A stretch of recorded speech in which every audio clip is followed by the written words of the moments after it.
Hello po, kumusta na po kayo? Welcome back po ulit sa Lutong Pinoy sa Amerika. And for today's video po, tayo po ay magluluto ng Ilocos Lumpianada. Napakasarap na merienda po ito.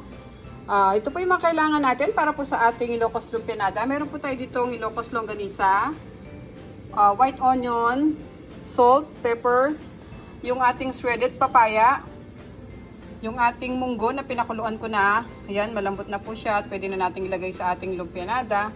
Meron tayo ditong hard-boiled eggs. Tapos meron po tayo ditong lumpia wrapper.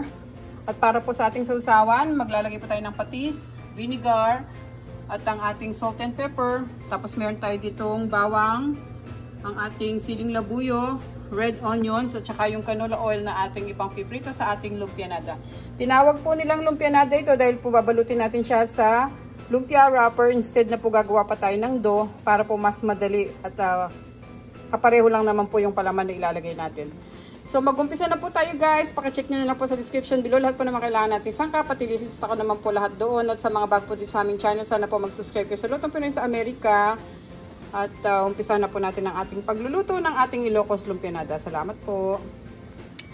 So ang una muna natin lulutuin, yung ating Ilocos Longganisa. Yan, 4 na piraso lang yan pero malalaki naman siya. Lagyan natin siya ng konting tubig.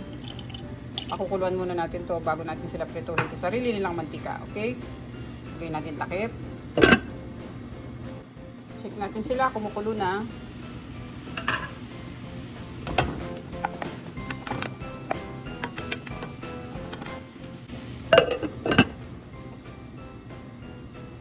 Isa natin.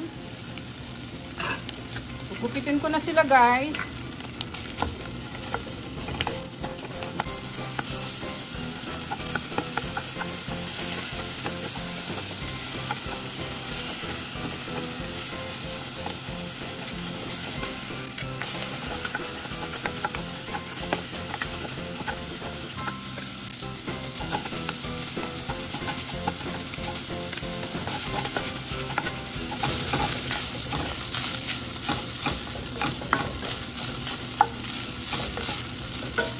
Yun guys, luto na itong longganisa natin. Pwede na natin tanggalin dito at i-off na natin yung apoy.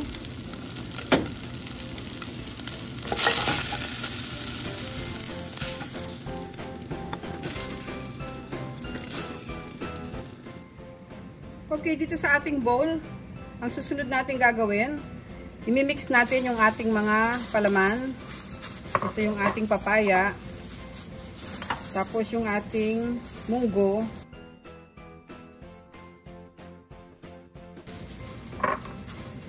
Tapos lagyan natin sibuyas. Tapos yung longganisa natin.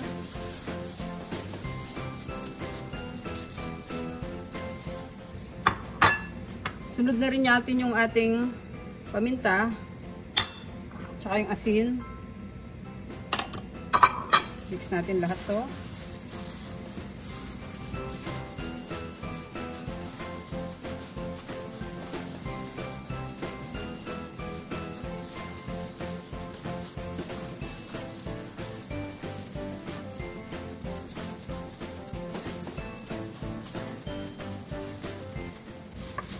So, ngayon guys, ito na yung ating palaman. I-mix na natin. Pwede na natin siyang balutin.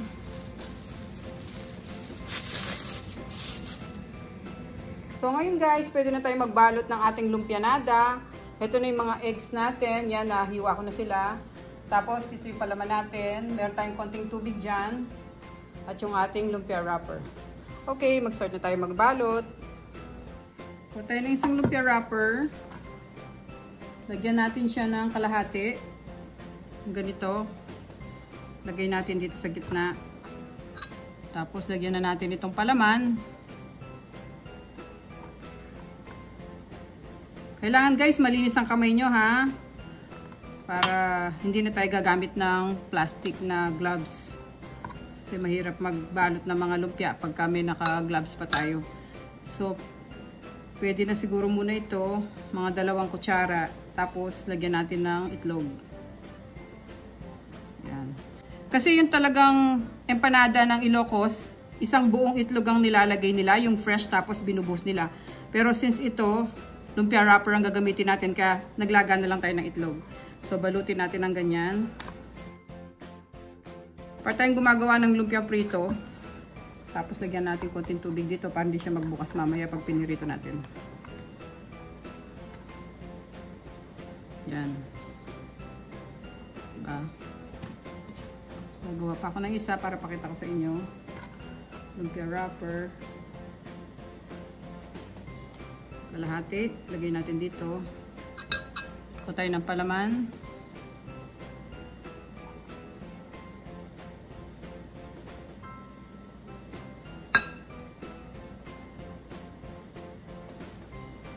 Tapos yung ating itlog.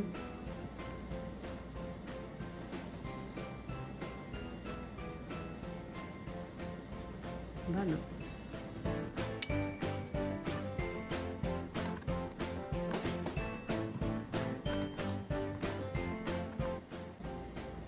Yan.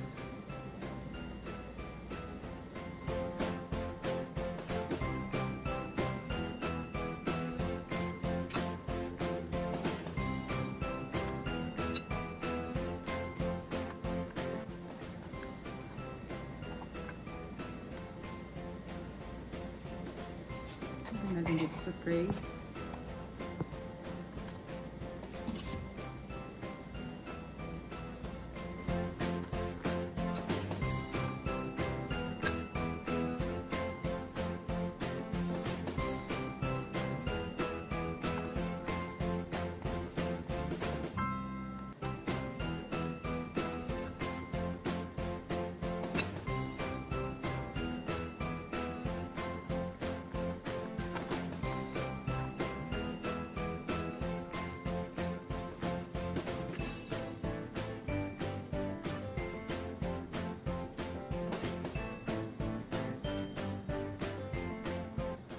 Ito na guys ang ating mga nagawa. Pwede na natin silang prituhin. Magpapainit na tayo ng mantika.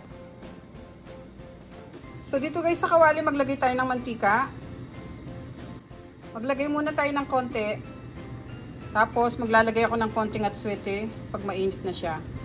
Kasi optional lang to guys, kung ayaw nyo gawin okay lang. Para lang ma-achieve natin yung orange color ng ating pambalot o yung ating pabalat ng lumpia. Lalagyan natin ng konting atsuete yung ating mantika. Medyo mainit na siya, pwede na. Konti lang guys, kung ayaw nyo gawin to, okay lang. Optional lang naman to.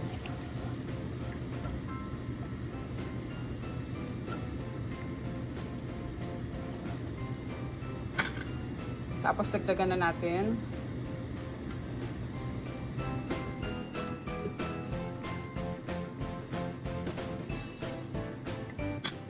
Ngayon mainit na yung mantika natin, pwede na tayo magprito.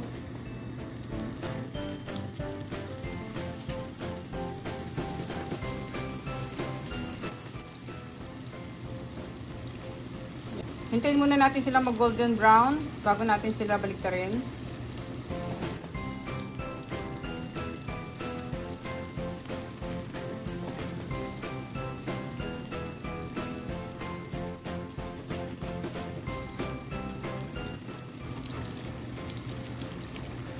Ngayon okay na sila, pwede natin lagay din sa ating paper towel para mawala yung excess oil.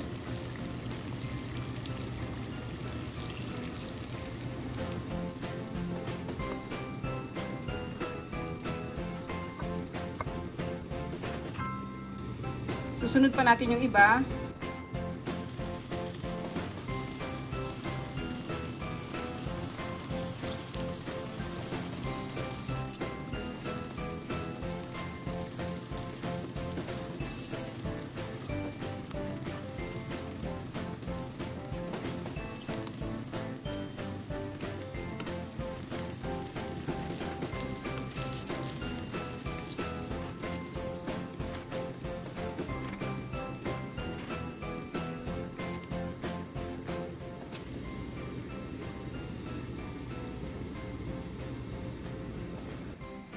Habang nire-rest natin yung ating mga lumpianada, pwede na natin gawin yung ating susawan. Maglagay tayo ng vinegar dito.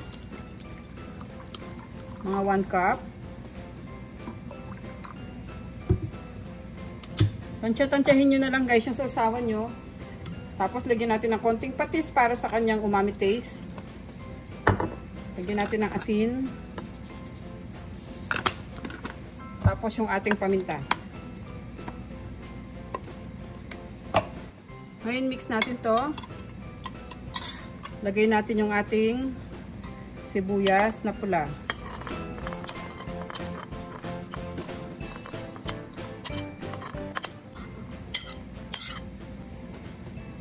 Tsaka yung ating bawang.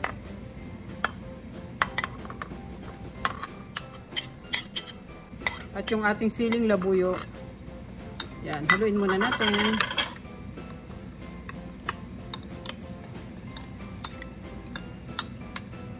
Hiwain ko yung mga siling labuyo natin para maanghang yung ating sausawan, para mas masarap siya. Yan.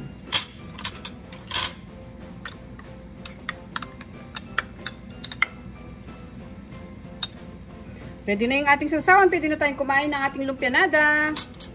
So guys, ito na po yung ating lumpianada. Napakasarap na merienda po nito. Subukan nyo po ito guys. Huwag na po kayo magpakahirap gumawa ng kanilang dough kasi medyo mahirap pong gawin yun. Pero kung gusto nyo ring i-try, ito na lang subukan nyo ito. Oh. Napakasarap po niya. Lumpiang wrapper lang pwede na. Maraming salamat po ulit sa panonood. Sana po mag-like and subscribe kayo sa Lutong Pinoy sa Amerika at paki-watch nyo po yung other videos namin. Marami po kaming masasarap na recipe doon na pwede po sa pamilya nyo. At thank you so much guys for watching. Ingat po tayong lahat and God bless. Ito na po yung ating lumpianada recipe or Ilocos lumpianada. Thank you so much po guys. Ingat po tayong lahat. Kain na po tayo.